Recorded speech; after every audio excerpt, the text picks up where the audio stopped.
YouTube Live. It's our 5 and 5. It's a little bit of a lie today. I think I'm going to go a little bit longer to kind of get into some things because we've got some non-news, some news that's not quite maybe what Arkansas fans thought it would be. And then we had John Calipari in Little Rock, the 501 last night. These are my stomping grounds. I was out to be part of I think we had like 12 to 15 media members that squeezed into a room with Cal before the one Razorback Roadshow where he spoke to fans. We had a little media scrum in there for a few minutes. Got to ask him, I think, important questions, several things that he touched on and doubled down on something I think is very interesting. It's a real hot talking point when you talk roster building. But thanks again for joining me. HogvilleNET YouTube Live, Wednesday morning. Good to be with you. Sun's out.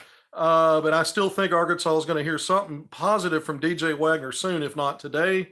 We'll see what happens there. You know, I thought some of like I said, what Cal said yesterday was very interesting. So just as a warning, we're going to go longer than 5 minutes today. I'm going to try to keep it to 10, between 10 and 15. We'll see if that works.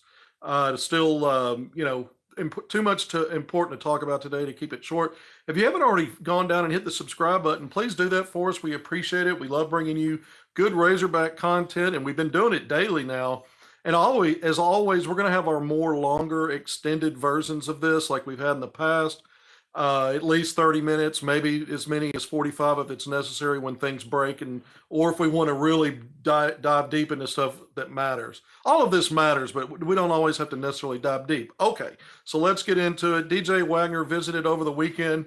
There was a thought, and this is a Kentucky transfer. Calipari's already brought 2 with him from the Wildcats team last year. And Big Z first on the board, most recent off the board a week ago Monday, now 9 days. Adu Thero. So 2 players he brought from Kentucky. DJ Wagner with the visit over the weekend at Arkansas. And he's a player that's already visited Southern Cal. There was talk maybe he visits Florida. I have a source that told me that a couple of things. One is that he's privately committed now to Cal. The other thing is that Auburn was maybe more in the mix than people realized. You know, his situation was kind of quiet other than it becoming public that he was visiting USC and then Arkansas. But I still expect he's going to come off the board to the Razorbacks. I've been saying that. It's a matter of timing. Arkansas' streak of Monday commitments since Cal's been hired, 4 out of 4 Mondays. That streak was snapped this past, 2 days ago when there was no commitment on Tuesday. We did get Cal in Central Arkansas on Tuesday, though, Tuesday evening, and I'm going to get into some of that. I think the other big thing is when you start talking about what we thought might happen, was Kason Pryor. Just his situation was so quiet. You never saw really any reporting in terms of visits and things of that nature. Not much at all. Just a lot of cryptic tweets from him. A couple of sources I had said that Cal was either close to accepting a commitment from him, or maybe he was trying to privately commit, and it was a matter of when would he get on campus to visit. And it reminded me kind of how long things drug out with the Jordan Hawkins situation, who, by the way, did visit and had committed, but things changed when Adu Thero came into the picture. With Kason Pryor, this might be a little bit of combination of Jordan Burks situation played out, and a little bit of Brandon Garrison, who did visit Arkansas. But you got to remember, what is the value of the player when we're talking about NIL and what the coach thinks where Arkansas needs to be when it brings players in, and where that needs to land in value. And so I think that one held on for a while because they could never quite get there. And so are we always going to cover up and say anytime Arkansas doesn't get somebody, it's because they didn't want them? So far, that's been the case. So far, that has been the case, including Kason Pryor. I can tell you that now. All right, so having said that, Arkansas is sitting on 7. DJ Wagner would be 8. The 6'3" guard, point guard, combo guard can run your team in concert with Boogie Fland. I think it's really important because of that year of experience playing in the SEC. Even though he battled through an ankle injury, still a solid, productive guy. When you look at 10 points, nearly 3.5 assists, a better than 2-to-1 assist to turnover ratio. Had a big game against the Hogs in Lexington when the Wildcats won 111-102 in March, 19 points, 4-5 from 3. So really dealing with that high ankle sprain, I think, impacted the fact that he ended up being just under 30% from 3 on the year. We've talked a lot about all of this, but again, I like the Calipari continuity. Now it's a matter of when does this land? How does it hit? Last night, let's jump into it.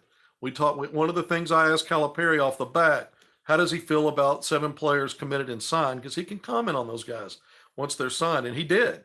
And one thing he said was, before it got around to his recent talking point about only going 8 or 9 deep on a roster, we got around to that later.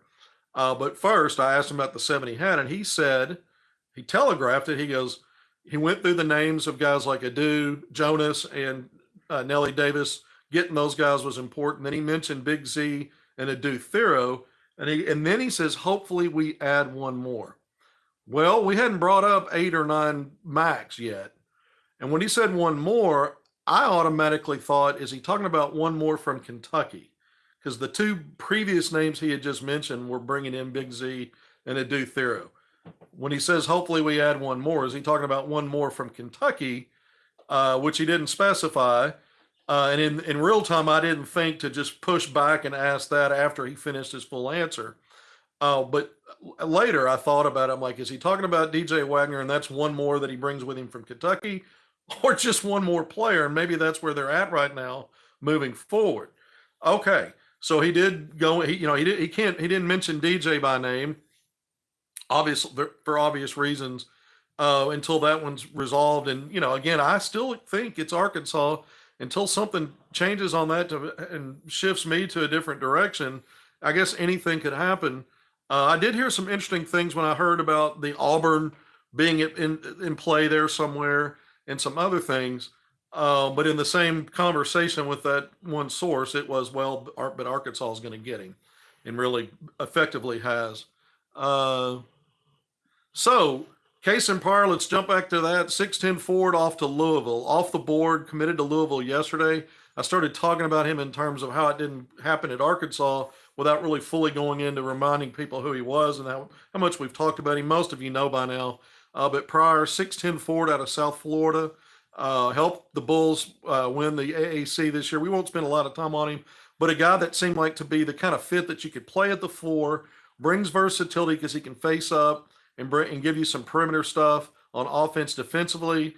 He checked a lot of boxes when you look at how aggressive in attack mode he can get into. He's a big rebounder at 8 rebounds per game. You like that, but gets steals, dives on the floor. He's just one of those, kind of swagger guys that really likes to not only energize a crowd. It's not fake hustle because he has production along with it, but he's off the board to Louisville. And again, this drug out so long with Arkansas that I think it was one of those situations similar again to sort of a cross between what played out with Jordan Burks and eventually with Brandon Garrison, in terms of you couldn't quite get to the finish line because of the NIL/value determination and what you're really trying to do. It's not that there's not enough money there. You're still going to have to not overpay guys, and you still have to weigh other options. Now, you could say, well, isn't Arkansas desperate? Not based on what Calipari said again yesterday.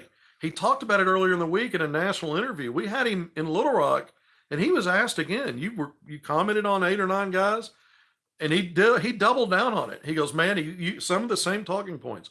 Why would I want to coach guys that aren't going to play as much? When you start getting through numbers 10 through 13, and for 1 year, just so some other coach benefits because they're going to be leaving. Okay, that's a valid point.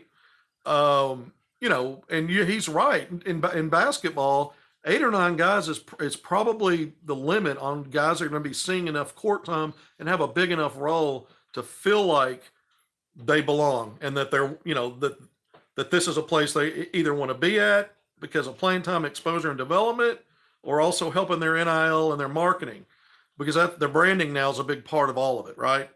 And the money's real. So if you're one of those back end guys, the reality is you're probably not going to be in there. So all that makes sense. It absolutely does. But I keep bringing it up and I keep talking about it. I'm still there with it. What about injuries? What about foul trouble? What about illness? Those are all words I've used when we've been talking about this in these last few segments, because I think it's a concern getting through a season, 30 plus games before you get into postseason. And we see it play out throughout college basketball, not just at Arkansas, where it seems like every year you go stretches of games without guys due to some kind of ailment, injury.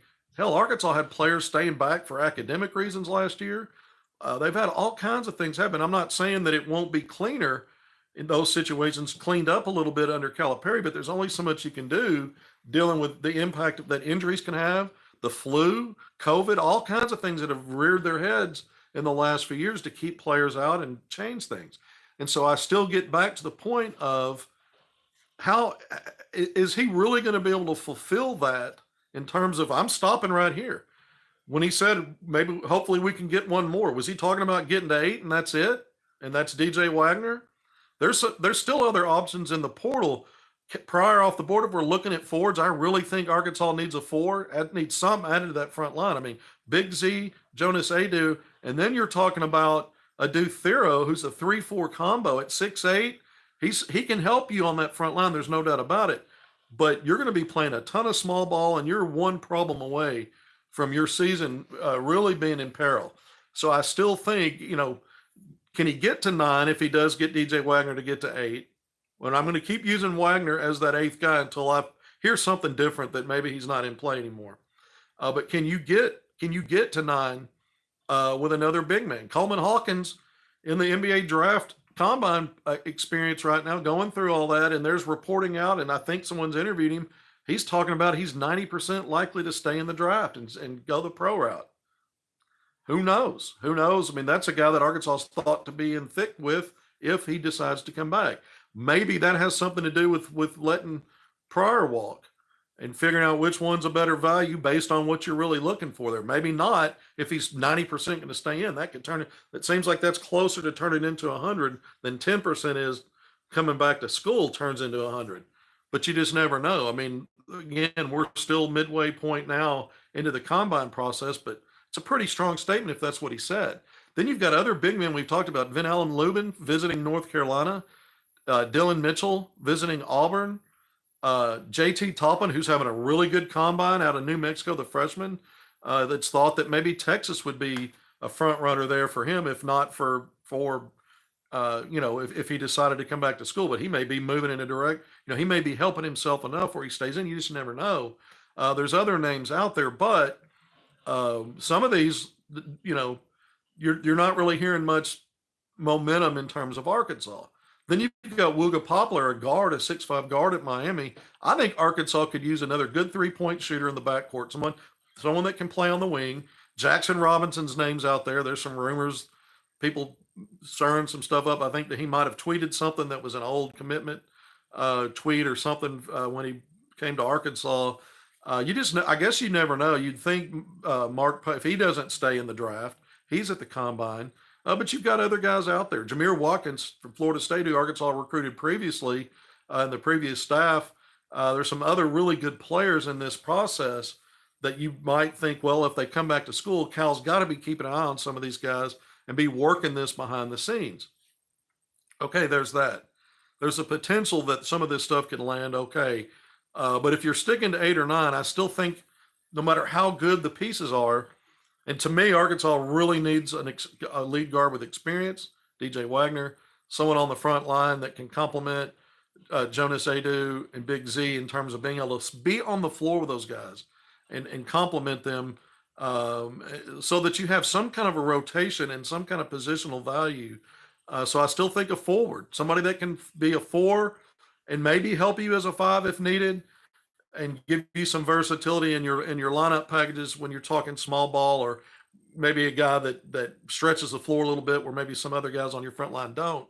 So I do think there's some value in guys like Kason Pryor, who's now off the board, Coleman Hawkins, and then some of the other names I mentioned, Vin Allen Lubin would fit the bill there. Not as much guys like Dylan Mitchell, but again, these guys are taking visits, have needs as well, and may be close to committing to those schools. We haven't heard a lot of momentum with Arkansas in some of those names that I mentioned. So you keep your eye on that. But I circle back to the fact that I just don't see how you go 8 or 9. I mean, and survive, other than nothing bad happens throughout the year. And when is the last time that's happened in terms of injuries, illness, and foul trouble? You're going to have guys get in foul trouble. You have to sit. Now you've got to find a way to get through that. Kentucky did it last year, by the way. Cal did it last year. He had Jordan Burks, the freshman who we've talked a lot about. He helped when they had injury problems early in the year and before Big Z became eligible. So their front line was spread pretty thin, and they made it through that okay. But having said that, they also had a roster of more than 8 or 9 guys, and so that certainly helped. But again, if let's say you got DJ Wagner and you stopped at 8, I think he's going to find some way at least to get to 9, as he prescribed 8 or 9. I think he tries to get to the strong hand on that and get to 9, and you hope that's a frontline guy. But where does he pull that from? He's also gone to renew his passport. He talked about that again last night, which tells me, he's obviously going to be going to look at players all over the world. He's had success with Big Z as an example, and maybe so. Here's where I'm kind of landing on this. I want to talk about it because here's where I'm coming from on this. If he's literally going to stop at 8 or 9, not only do I think it's problematic, but I think with spring and summer that can still play out, I think he's going to talk himself into changing a little bit on that and at least getting to 10, maybe even 11. And he'll have time to do that. I mentioned summer session 1 starts in just a couple of weeks. You've got the team will be on campus, be moving in. You'll get your physicals. You'll start summer school, and then you'll start that limited practice time. Maybe he's getting there with 8 or 9. Maybe he plans on trying to get there with 8 or 9. And then you've got Lawson Blake who can help you. If you're up to 9 scholarship guys, Lawson Blake gets you to 10 in terms of limited practices and having 5-on-5 if you want to do some of that. You've got obviously GAs and some other people in your camp in terms of your staff that can get on the floor a little bit and just help you with numbers to get through those limited practices. And maybe then the process is identifying some guys that you could still bring in later. And maybe you find a way to get to 10 or 11. I'm speculating. The man has said now twice on the record in the last few days that he wants to keep it to 8 or 9. He really hasn't been pressed enough to say, is that a hard stop? Is 9 a hard stop in terms of you will not add anybody else on scholarship? Or is he effectively saying, we're going to go get 8 or 9 guys that we think can help us win, and we're going to really, really focus on that, and then we're going to work to maybe add some stuff. But he's already said he coaches everybody, not just his starters and main guys, and because of that, he doesn't want to help develop guys for some other coach later because they're going to move on. So he kind of qualified it there a little bit and makes you kind of think he's leaning toward stopping it there. All right, I said between 10 or 15 minutes. We're getting closer to 20. A few other things Cal talked about, and we'll just hit on them real quick. He talked about the schedule. He's not surprised at all that Arkansas is going to play at Rupp next year. He really didn't get into. I was hoping he would talk more about, he'd like to see an annual round robin home and away with the Wildcats. He really didn't get into that. But no surprise that again, that Arkansas will be going on the road to play there. And he said, he was kind of looking forward to it in a way that he wasn't. I understand that. There'll be probably a mixed bag of feelings and emotions, and that'll be interesting because he just did spend 15 seasons there. So he touched on that a little bit. I asked him about being in Dallas earlier in the week. I think it was Monday night for Game 4 between the Dallas Mavericks and the Oklahoma City Thunder. Which, they were in the Western Conference semifinal series there. And he talked about his players, but he also talked about the Arkansas players. And he mentioned Daniel Gafford. He said the addition of Gafford has really allowed the Mavericks to have a chance to really do something in the postseason. I think he's right about that, but I also think it was really cool that he brought that up. He mentioned Isaiah Joe, Jalen Williams. So he touched on the names there. So I thought that was really cool. I thought it, when he talked about being in Little Rock and traveling the state, he made a point of emphasis of saying, look, this is not going to be a situation where I sit behind a desk and just watch film and I'm just a coach. He goes, I'm really going to have outreach. I'm going to get out. I'm going to meet people in the state. It's important for people to feel good, not only about the program and what they're doing in themselves. He goes, but that's how I do things. And, he commented, and I thought that was strong, and he looked at me and asked me what happened back in the Nolan days in '94 when we played, when he was at UMass. And so I had to acknowledge, yeah, you guys took him behind the woodshed. What I wanted to follow up with was, but what happened at the end of that season? Because Arkansas went back to the Final Four in a national title game, even though Arkansas lost to UCLA. And of course, UMass didn't make it all the way back. All right. We're going to cap this at 20 minutes. Thank you for joining me at HogvilleNet YouTube Live. No news. We're on DJ Wagner watch. We're on who's the next big man, maybe forward that can emerge for Arkansas to get to 9. Are they going to get to 8 with DJ Wagner? I think so. But thank you again for joining me on HogvilleNet YouTube Live for our 5 and 5. This turned into just what it normally is, but we're going to cap it at 20 minutes. please go and hit that subscribe button for us. We appreciate that. But until something breaks or tomorrow morning when we do this again, thanks for being here, and I'll see you then.